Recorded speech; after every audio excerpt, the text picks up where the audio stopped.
Obviously, the World Economic Forum is at the centre these days of all sorts of far-right conspiracy theories, which suggest that the World Economic Forum rules the world. I don't believe that the World Economic Forum rules the world. I don't believe that there is a conspiracy here. In fact, it's simply capitalism. And capitalism operates by the governments of the world responding to the needs and interests and concerns and wishes of the ruling classes in the world. In other words, the multi-millionaires and billionaires. And places like the World Economic Forum, like Davos, are a place where those interests are effectively transferred. You have these meetings where effectively these billionaires who control the world, or who control the world's economy, say what they would like to happen, and politicians like yourself, largely speaking, take it on and try and implement it.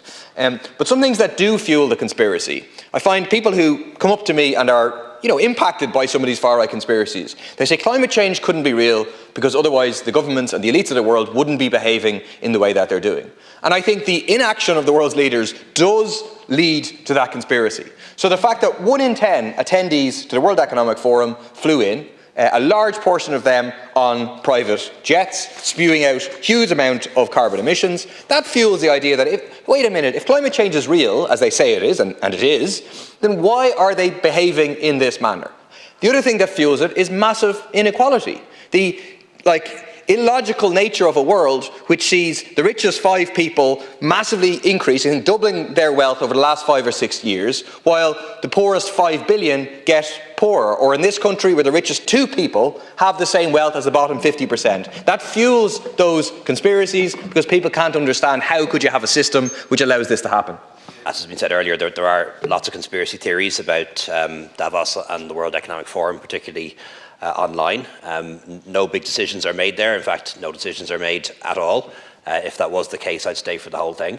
As it happens, I had to leave early and arrive late. I arrived late because the Chinese Prime Minister is visiting, and I had to leave early because I wanted to get to an event in Galway. So I can guarantee if the far right were correct, I wouldn't have arrived late and left early. I would have been there for the whole thing to sit in some secret room and make all these decisions they believe we make.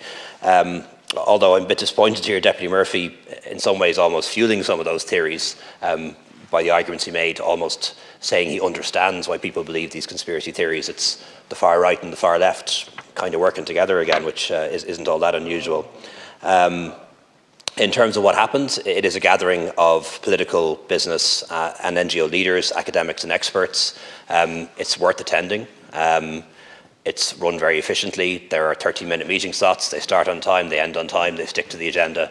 And to organise those kind of meetings with the people who attend, maybe 10 in a day, it would take you weeks to organise those kind of meetings. Like a lot of things, it's a gathering where a lot of people attend, and you can get a lot of meetings in and work done that otherwise would take a lot of time to organise. And then there are round table discussions and dinners too.